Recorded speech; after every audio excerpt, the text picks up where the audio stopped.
আসসালামু আলাইকুম দর্শক মণ্ডলী, আইপিএস মার্টে আপনাদেরকে স্বাগতম। বরাবরের মতো আরেকটা হাইব্রিড সোলার ইনভার্টার দেখাবো।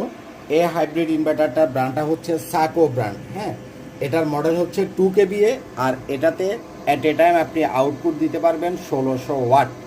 আমি এদিক থেকে একটু দেখাই। এই যে দেখেন, সাকো 2 KVA 1600 ওয়াট।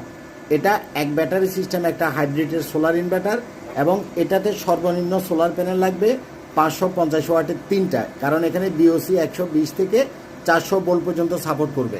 আপনি 550 ওয়াটের কমপক্ষে 3টা 4টা 5টা পর্যন্ত সোলার প্যানেল দিতে পারবেন। একটু বেশি সোলার প্যানেল যদি দেন আপনি খুব ভালো আউটপুট পাবেন, এবং আপনার লিথিয়াম ব্যাটারি খুব দ্রুত সোলার থেকে চার্জ হবে। যেহেতু এক ব্যাটারির ভিতরে 1600 ওয়াট, এটা দিয়ে 10টা সিলিং ফ্যান, 10টা লাইট, একটা টিভি এবং একটা ফ্রিজ চালাতে পারবেন। এবং এক গোড়া যাদের পানির মোটর আছে, আপনি চাইলে এক গোড়া পানির মোটরও চালাতে পারবেন।